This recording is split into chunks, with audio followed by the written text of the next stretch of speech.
Exam के बाद ये जानकारी हुई कि इसका पेपर जो है नीट 2024 का जो पेपर है कई सेंटरों पर लीक हुआ था। सबसे पहले पकड़ में आया 718 और 719 नंबर वाला मामला।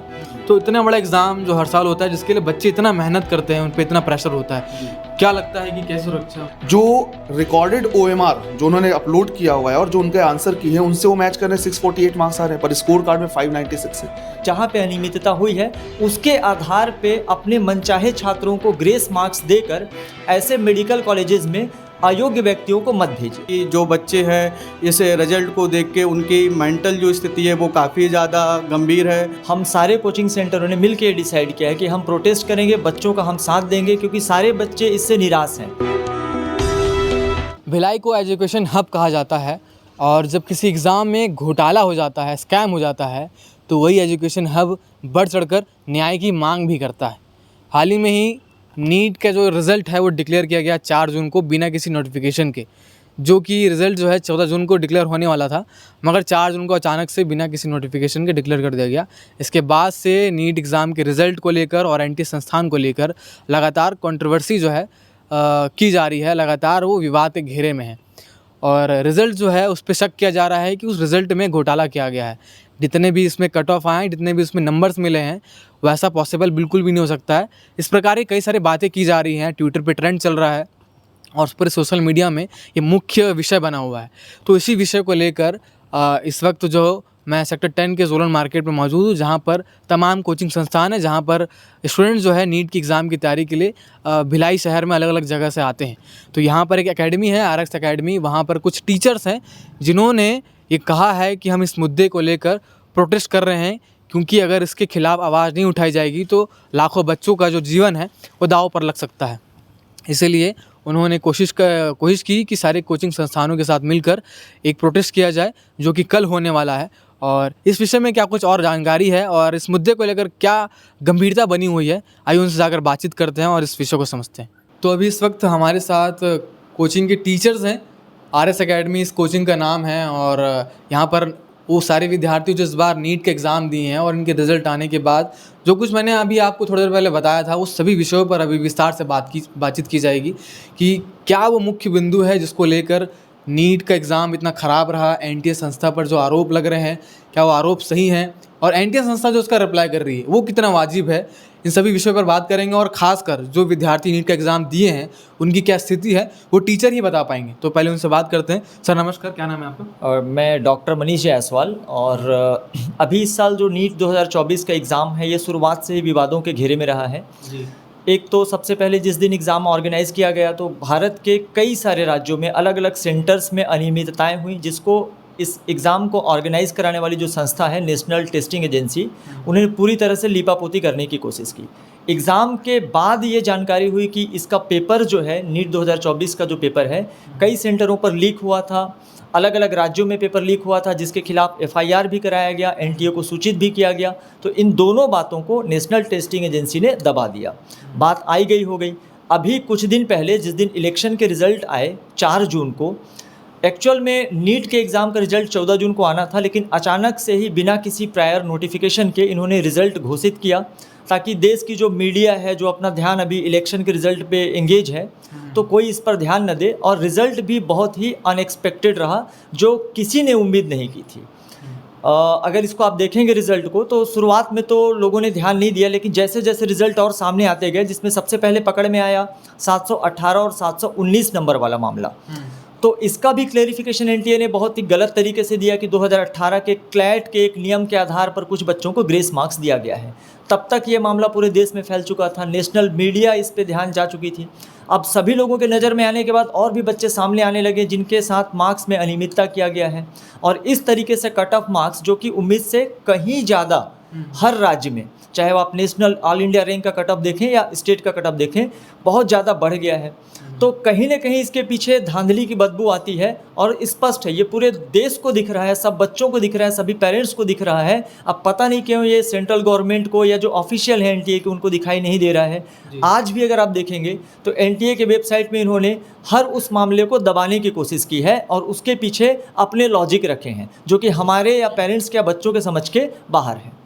तो उनके द्वारा जो लॉजिक दिए गए हैं वो आप लोगों ने भी पढ़ा होगा, और अगर आप सहमत हैं या फिर ना सहमत तो कमेंट बॉक्स में ज़रूर बताइएगा। सर आपसे एक जानकारी चाहिए थी, क्या नाम है आपका? सचिन जायसवाल, मैं फिजिक्स लेता हूँ। जी सर, एनटीए जो संस्था है वो इस बार जो गड़बड़ करी है, इससे पहले भी इस प्रकार की कोई घटना हुई है जो पब्लिक हुई है लोगों के बीच में? और देखिए, इस बार जो एक मेजर इशू आ रहा है, एक तो 718 719 नंबर जो कि पॉसिबल नहीं है वो। दूसरा, शुरू में हम लोग को लगा कि शायद हो सकता है ये एरर हो, बच्चों की तरफ से गलती हो, लेकिन जैसे जैसे घटना सामने आते जा रहे हैं तो मेरे कई ऐसे स्टूडेंट्स हैं जो रिकॉर्डेड OMR जो उन्होंने अपलोड किया हुआ है और जो उनके आंसर की है उनसे वो मैच कर रहे हैं, 648 मार्क्स आ रहे हैं पर स्कोर कार्ड में 596 है। इतने का डिफरेंस। दूसरे बच्चे आ रहे हैं कि 630 हमने सर मेजरमेंट किया है, कैलकुलेट किया है, पर जो मार्क्स आ रहे हैं हमारे जो स्कोर कार्ड में है वो 598 है।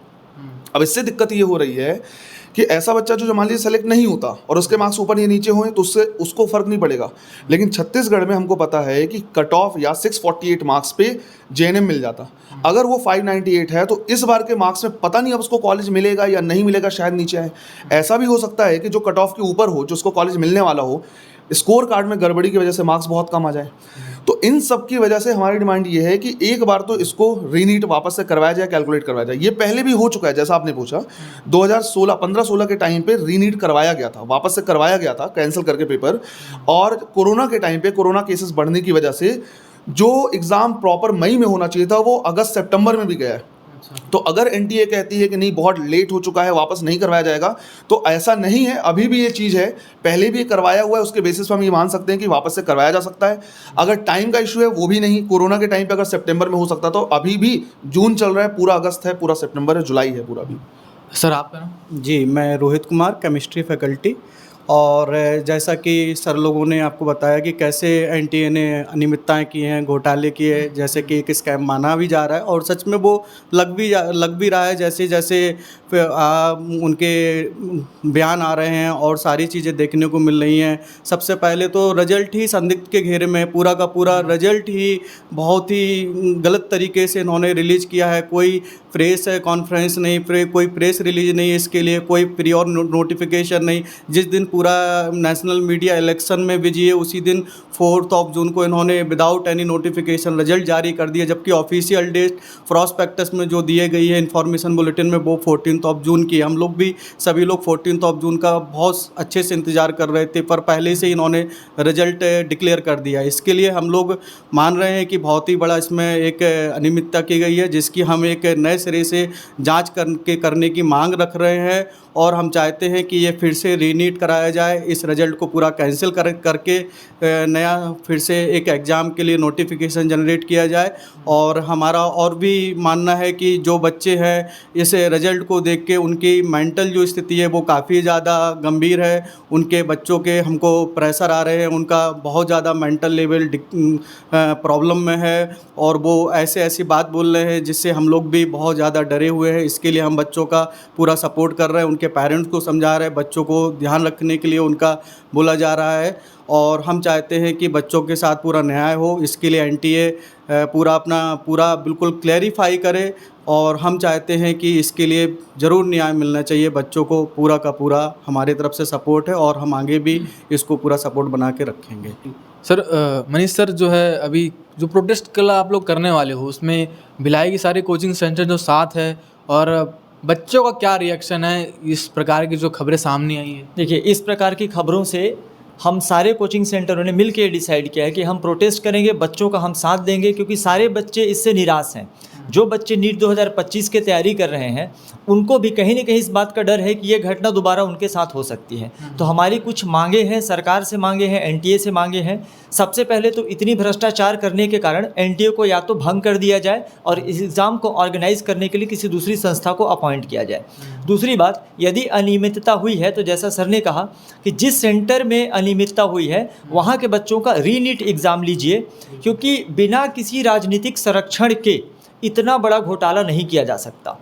तो उन सेंटरों का आप रीनीट एग्ज़ाम लीजिए जहाँ पे अनियमितता हुई है, उसके आधार पे अपने मनचाहे छात्रों को ग्रेस मार्क्स देकर ऐसे मेडिकल कॉलेजेस में अयोग्य व्यक्तियों को मत भेजिए। आप खुद सोचिए कि डॉक्टरों को भगवान का दर्जा दिया जाता है। अब जो बच्चा ग्रेस मार्क्स लेकर एम्स जैसी संस्थान में पढ़ेगा तो वो किस प्रकार का डॉक्टर बनेगा या कैसा डॉक्टर बनेगा।